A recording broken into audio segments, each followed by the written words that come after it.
Accused of sexting my 16-year-old friend by my 25-year-old boyfriend, I tried explaining our close-knit friend group's dynamic.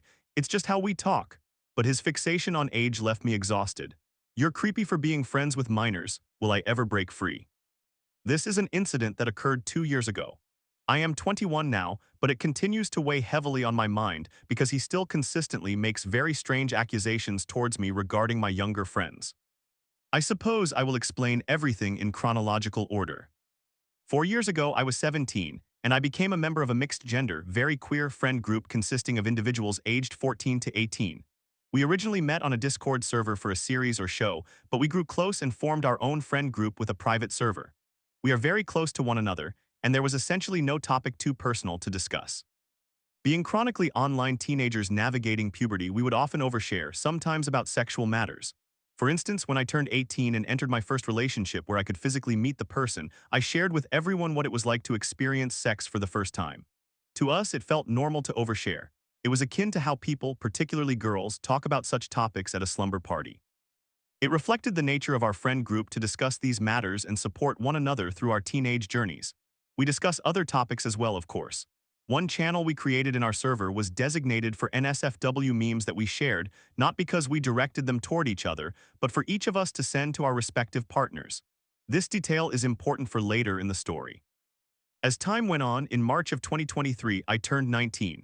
By that time, I was already moving away from oversharing, as I began to feel more like an older sister to my younger friends. Rather than discussing myself or sending NSFW memes, I focused on listening and offering advice.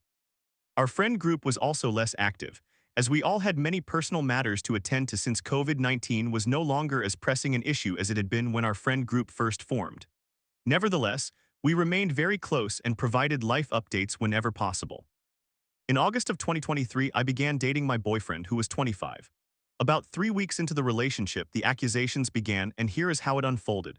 A friend from the group, whom I will refer to as R16, direct messaged me because we do not have a group chat there, and I am the only other person active on Instagram with an NSFW meme saying, "Send this to your boyfriend, lol." I did not think anything negative of it, as I realized that my friend was unaware of my reduced engagement in that behavior since I had never mentioned it to the group and did not believe he intended any harm. I found it amusing, took a screenshot of the conversation, and sent it to my boyfriend. I was then met with an extremely negative reaction. He expressed how wildly inappropriate it was, repeatedly saying, "A male child sent you a sex meme," ignoring all the context, particularly the part where my friend explicitly said to send it to my boyfriend. I attempted to explain the dynamics of our friend group and that the meme was not directed toward me. My friend had zero intentions like that because he is not only a minor but also gay. My boyfriend then proceeded to accuse me of sexting my friend, suggesting, "Who knows what else goes on," when there was literally nothing inappropriate occurring. It was a harmless meme intended for my boyfriend, something our friend group had always done. No matter how much I tried to clarify, he would not listen.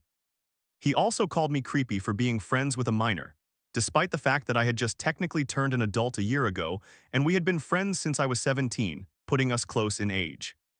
After his reaction, I did inform my friend that we were uncomfortable receiving those kinds of memes from him in the future, and my friend was entirely understanding. Yet my boyfriend continued to hurl bizarre accusations at me and treat me like I was a creep. He kept stating how incredibly strange it was for my friend group to be like that, claiming he could not imagine being comfortable discussing sex with friends, but he adamantly refused to see my perspective. He could not grasp that discussing sex does not equate to engaging in sexual behavior with the person. He failed to understand that I had been an isolated child, victim of bullying, etc., and was chronically online, and that my friends were similar, which made us comfortable oversharing with each other. He did not comprehend that when I was younger, 15 to 16, I was part of another queer friend group in which most members were older than me, 18 to 20, and spoke openly to me about sex, not in a creepy sexual manner, which helped me feel more confident in my sexuality. I come from a very conservative country that shames women for being sexual, and illuminated the real-life logistics through their experiences. So my current friend group dynamics do not strike me as unusual. He compelled me to admit and state aloud that I and my friend were bizarre, which was how we moved forward from that point. He would not heed anything I said, and I grew exhausted from trying to explain my stance. I still believe that neither my friend nor I did anything wrong. He meant no harm, and our friendship dynamic is not odd as we are merely teenagers navigating our teenage years together. Is it normal for every friend group to operate this way? Certainly not. But is it wrong? Absolutely not, in my opinions. I just want to know if others perceive this situation similarly, or did I actually do something wrong? It feels as though I am losing my sanity. To clarify what I mentioned in the first paragraph, yes, he continues to make strange accusations regarding me and my younger friends. One time, I sent a letter to a friend I knew through my sister. As I am a snail mail enthusiast, I love sending mail and would send it to everyone and anyone if permitted. He is aware of this, yet when he discovered that I did that, he immediately remarked it was suspicious because why are you sending mail to a 16-year-old? When the letter only contained simple messages like how are you? I am going to start university soon. I hope everything is well. Another time, he noticed me replying to someone on Twitter, a little too enthusiastically, on a post asking who wanted to be friends or interact more and began accusing me of attempting to seek out children on purpose to discuss NSFW topics. Solely because that individual was 18 years old, merely 3 years younger than me, which is a typical age gap between friends. He based this on the fact that my bio states will tag NSFW, which has been there because I occasionally discuss my characters and their narratives, which can involve mature topics such as sex, suicide, and abuse. He insisted that I would be direct messaging that person for explicit conversations regarding sex, which is utterly far from the truth. He maintained that it was odd for me to interact with an 18-year-old who was much younger than me and is just a kid. However, when I questioned him about how it was wrong when he approached me at 19 and nearly 25, he claimed it was because I was a newly adult and that person was merely a child, which is ludicrous considering the 1-year difference, while his age gap is even more significant. On top of that, he stated that he was just being realistic and that I need to stop living in my bubble thinking it is normal. I feel so exhausted. There are additional incidents, but cataloging all of them would take a long time. It is so tiring to contend with these bizarre accusations that are so distorted from reality. Moreover, it is incredibly insulting to be told such things as if I were a child groomer, especially since I was a victim of grooming between ages 13 and 15. And since I broke free from it, I attempt to do everything within my power to ensure that all of my younger friends are safe from similar situations. I genuinely despise my boyfriend for constantly turning normal situations into something weird because he cannot seem to behave normally, and I look forward to ending things with him as soon as some matters are resolved.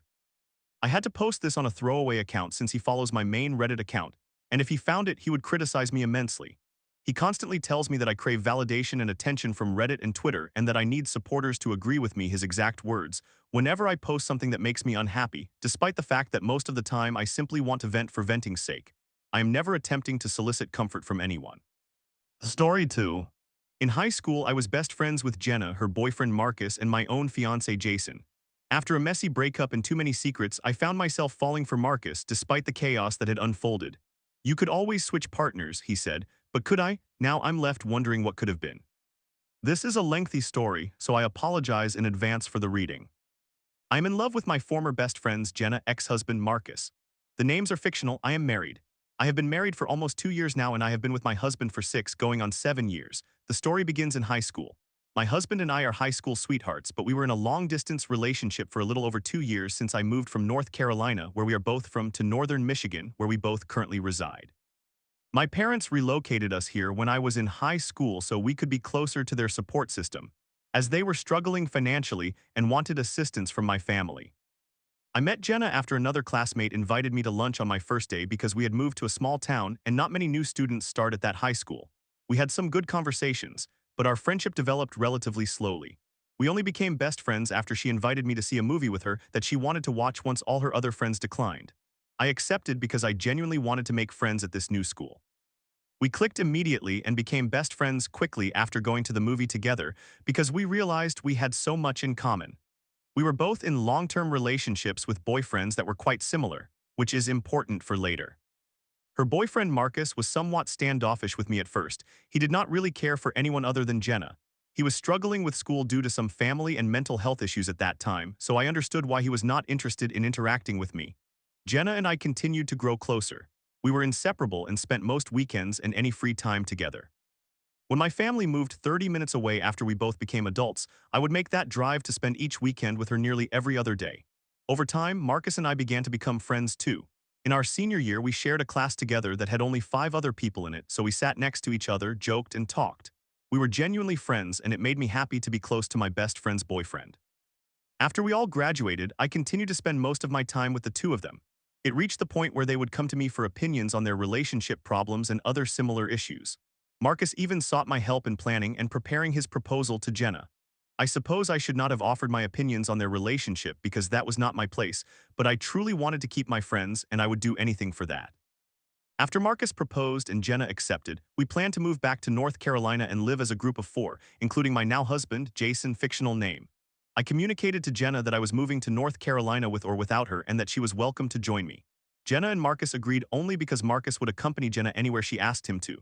We secured a small two-bedroom, two-bathroom house to share and started searching for jobs. Jason quit his job shortly after we moved in because his family was enduring a very difficult time, and his management was not granting him the time off he needed to handle the situation. Thus, my job as a shift manager at a fast food restaurant was covering both our shares of the rent while Jenna and Marcus did not have jobs yet. They repeatedly assured me that they were looking for jobs, but they never managed to find any. Marcus' uncle provided them their portion of the rent, leaving me responsible for food, water, and electricity as well. Nevertheless, I wanted everything to work out so badly that I did not mind. I was the only one working while the other three spent their days playing video games, watching movies, and hanging out while I worked shift after shift.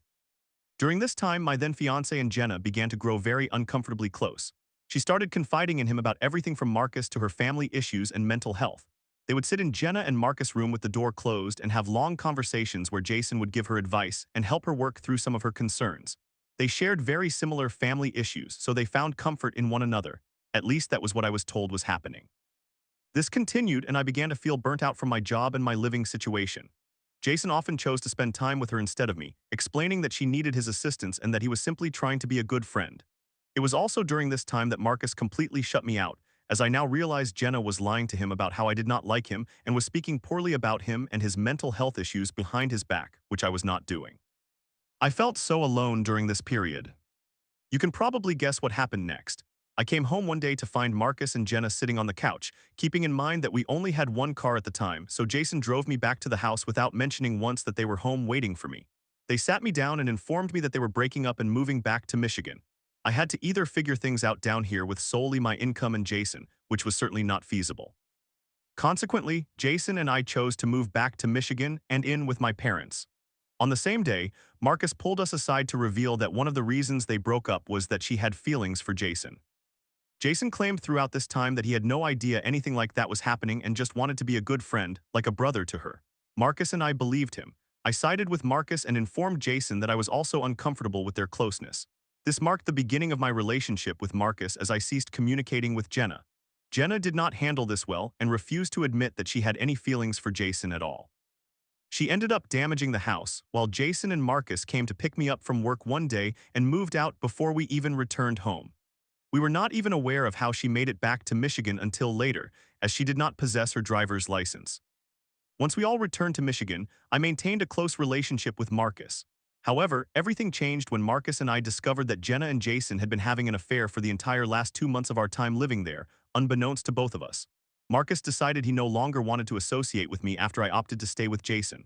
During this time, I really missed my friendship with Marcus and wished I had made a different choice. It was also at this moment that I began to recognize my feelings for Marcus. I used to think we could have all switched partners, similar to a story I had heard where best friends changed partners and ended up significantly happier with their new significant others than their previous ones. Jason and Jenna seemed more compatible with each other, while Marcus and I appeared to be better suited together. We got along well, had much in common, and just clicked more effectively than they did. I realized how much I enjoyed Marcus' company only after it was too late. I decided to forgive Jason because we had been together for such a long time, and he vowed to give me everything and change. Unfortunately, Jason then cheated on me once more with Jenna. Marcus reached out to me for the first time in a while to inform me. I broke down, yet I again chose to stay with Jason. Marcus also decided to give Jenna another chance until this incident. Marcus broke down after this as well. He was so in love with Jenna that he ceased communicating with everyone except his best friend and began exercising for 6 hours a day while working. He became a different person. I am still with Jason, and he truly has changed for the better. For over a year now, he has been the most supportive, loving, and caring partner. Regardless, a few months ago, I reached out to Marcus to see how he was doing. He was cold and distant but informed me that he did not hate me, he just disliked the choices I had made for myself. I told him that I wished I had made a different decision. He replied that I still could. I never disclosed my feelings to him. I never told him that I wished we could have ended up together, although I seriously doubt he would have been interested in me anyway.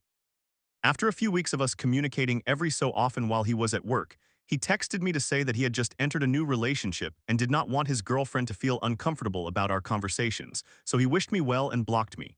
Jason has no idea that I ever communicated with Marcus at all. Yet, I sit here thinking about Marcus constantly and wondering what could have been. I do not know if I miss him as one of my best friends or as something more, but I know that I love him. In any case, thank you for reading. Story 3. I'm just perfectly average at 24, struggling as I chase a physics dream. I don't want to be stupid, I thought, but every exam feels like a punch. I'm terrified I won't be competent enough to keep myself afloat. Can I ever escape this dark spiral? I am fully aware that the way I express myself can come across as somewhat pretentious and annoying. Whenever I post lengthy, venting-related entries, I typically receive no comments and just one singular downvote. Additionally, I am somewhat intoxicated, which may be causing me to write more strangely than usual. This will likely be quite lengthy and will probably make me sound very neurotic. I genuinely appreciate anyone who takes the time to listen to me. I do not believe I would be so preoccupied with this if I did not solely have interests and hobbies that require high levels of skill and intelligence to achieve success. I always aspired to work in a creative field, such as writing, drawing, or painting, acting, etc., when I was younger, but I simply lacked the talent. When I reached my early teenage years, I wanted to pursue space science, but as the title suggests, I am simply not intelligent enough. I am perfectly average in every conceivable way, and that is fine. It should be fine. I ended up enrolling in a science, technology, engineering, and mathematics STEM field in college, and I was quite uncertain about it at first. Then I took a physics class. I fell in love with it. It felt absurd to abandon my previous career aspirations because of one introductory physics course during my first year, but things have not completely gone awry. I have performed adequately in my classes. I was earning almost straight A's for a while, but now I am back to receiving A's and B's since entering upper-level courses. But merely doing well is not sufficient for me to become a physicist. Especially now, I will not elaborate too much to avoid veering into politics, but many graduate school cohorts are being literally reduced by half due to funding issues. I barely stood a chance before, and I am just working extremely hard toward what seems to be inevitable failure. I do not desire the kinds of careers that less intelligent individuals pursue. It is not that I believe I am too good for them, it is just that I love what I do. I am passionate about my research, my schoolwork, my art, and my writing. The reality of my situation, however, is that I will never be competent enough in any of it. Based on what I understand about IQ, I would estimate mine to be between 85 and 90. My intuition suggests more like 92 to 94, slightly below average, but essentially average in a general sense. However, nearly everyone overestimates their intelligence, so I will be conservative. The fact that I even think about IQ indicates that I am not particularly intelligent. Intelligent individuals do not fixate on metrics like that, but that is beside the point. I have wanted to take an IQ test for years, but I know that I will not be pleased with the results. Part of me wants to face the truth. I want to be able to accurately assess how unintelligent I truly am, as strange as that may sound. When I evaluate my thoughts or decisions, I want to have an objective reference point to determine how reliable my own thoughts are. I honestly do not believe I am intelligent or self-aware enough to accurately evaluate my own intelligence, so it would probably be wise for me to obtain an objective measurement of where I stand in comparison to others. My fixation on wishing I were smarter is beginning to impact the way I perceive everything about myself, my beliefs, and the choices I make. I am currently heavily dependent on my parents financially. I am frightened that I will not be competent enough to support myself. I find myself questioning many of my core moral values because I do not know if I possess the capability to have proper morals. Another topic I will not elaborate on to avoid it appearing political. However, given how morally polarized everything is, it is not hard to see how this could be stressful regardless of my specific opinions. I also lack emotional intelligence. It is challenging for me to make and maintain friendships. I have been fortunate enough to have a very close group of core friends, but I no longer live near them. It is difficult to cope with feeling lonely all the time. Dating is practically out of the question. I am too anxious to approach people and not attractive enough to be approached. I also do not think I am mentally stable enough for a relationship. However, since I have always been unstable, I have had to grapple with the fact that, even if I did find someone I was mutually interested in, it would likely be ethically questionable for me to engage in a relationship. Anxiety and lack of intelligence create a poor combination. It is unfair to subject another person to that, but it is also incredibly hard to deal with the idea of being alone indefinitely. I'm not sure if I have a clear point here, aside from the fact that this is genuinely upsetting to me. I feel just self-aware enough to recognize that I am not intelligent. The existence of so many aspects of the world that I am physically unable to comprehend is infuriating. There are countless things I want to learn and do that I literally cannot. There is a physical barrier that prevents the synapses in my brain from functioning properly. I do not understand how brains work. I thought I could overcome this by studying constantly and persisting through challenges, but I frequently experience burnout. I cannot keep pace with routines that my peers would consider light work. When I say I am physically limited in how intelligent I can be, I genuinely mean it. I feel embarrassed about how much I struggle compared to my classmates. My exam scores this year have been terrible. I do not mind receiving a 50 on an exam if the class average was a 45. The class averages are low in my classes, but I somehow always manage to score lower. I feel as though I am trying to maintain some kind of facade with the way I communicate. I tend to use very precise wording, and I am well aware that it may come off as pretentious. There is no one I can really talk to about this. Advisors and counselors at my school are accustomed to dealing with individuals who are actually intelligent, since it is a college, so their standard response is to tell me that I have imposter syndrome, which I do not have. Individuals with imposter syndrome doubt their intellect even when there is evidence supporting their intelligence, and they disregard their achievements and recognition from others. I have achieved nothing and do not receive any acknowledgement or recognition for being intelligent. The only indication I have ever received that I am smart comes from the voice in my own head. If anything, I possess the opposite of imposter syndrome. As a child, I always assumed I was brilliant to some extent. Every child does, I think. I was never placed in any gifted programs. I never even took the test to qualify for one. Teachers actually recommended that I take lower-level classes, but I refused. This bubble did not burst until I entered high school and was assigned a numerical rank in my class.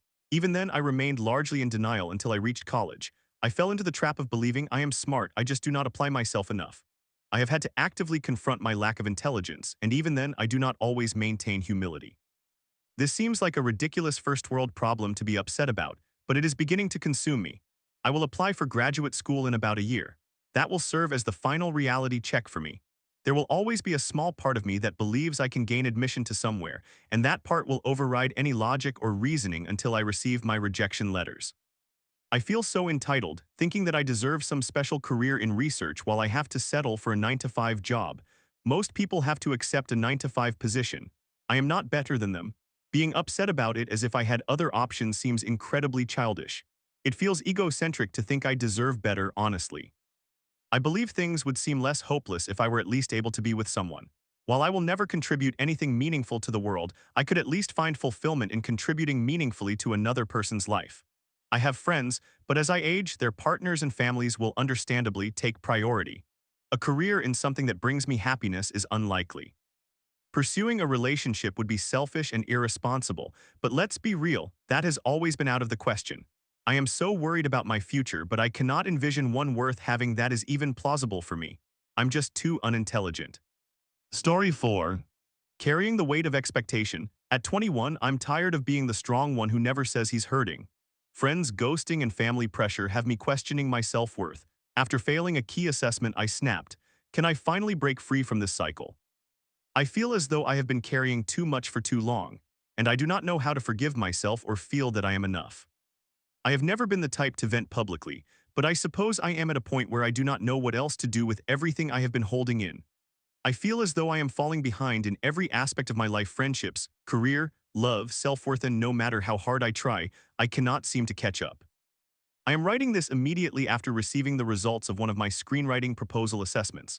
I invested time, effort, and research. I delayed the submission just to perfect it and received a score of 71 out of 100, which translates to a 5 out of 7. I recognize that this is not a terrible mark, but when all your effort is summed up in one paragraph describing a somewhat original concept, it is painful. It feels as though all that energy was wasted.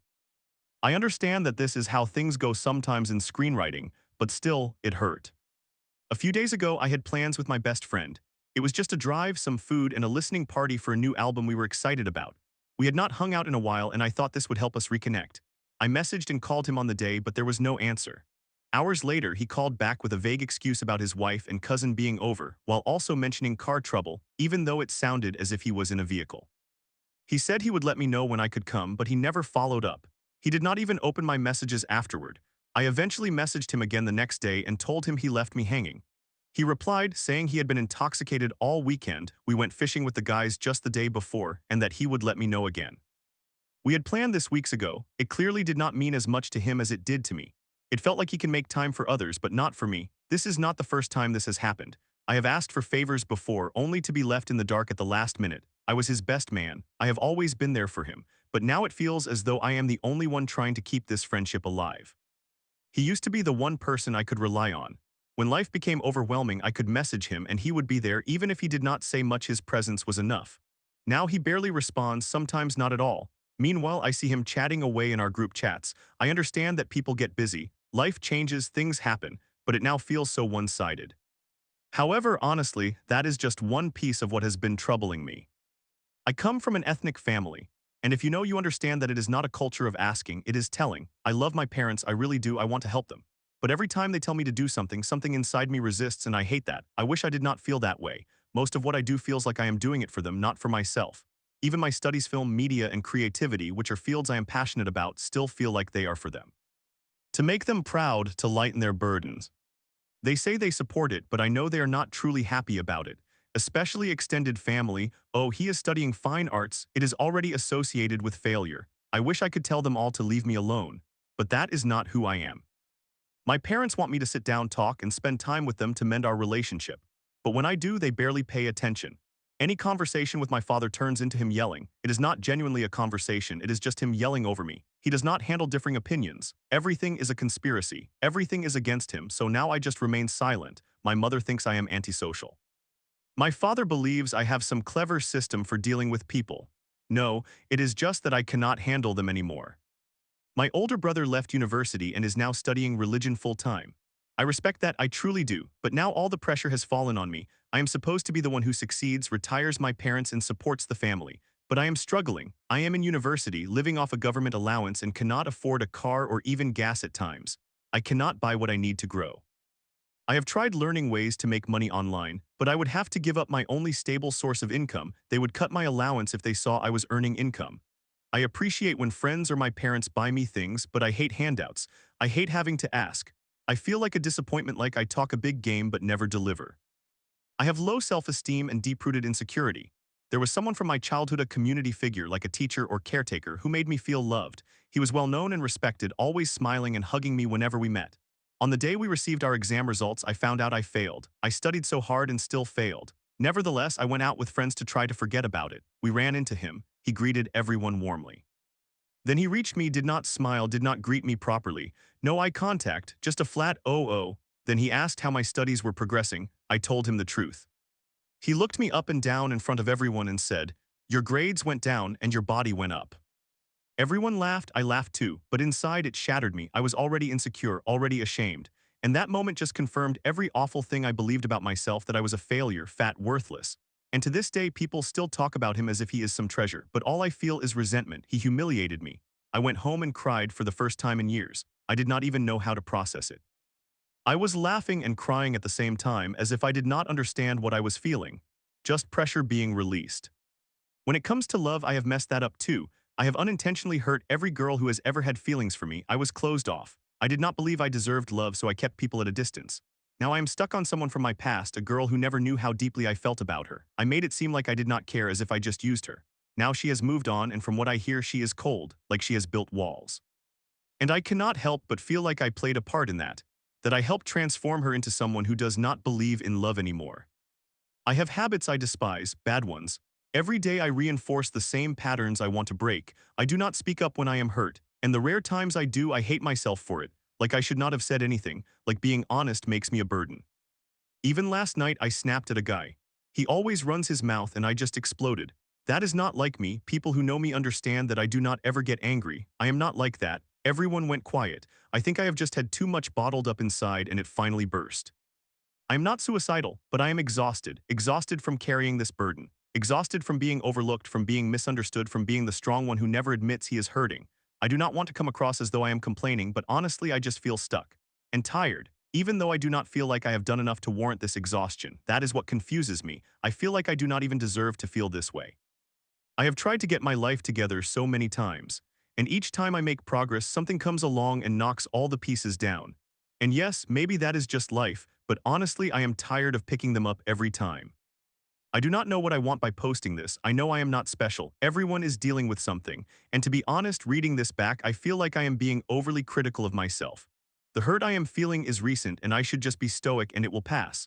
But perhaps I just want to be seen, or for someone to acknowledge I understand. In summary, I feel stuck in life, friendships, familial pressure, and low self-worth. I have tried to keep everything inside, but it is becoming overwhelming. I just needed to express it somewhere. Edit, I mistakenly wrote that I am 25 in the title. I am not 25, I am 21.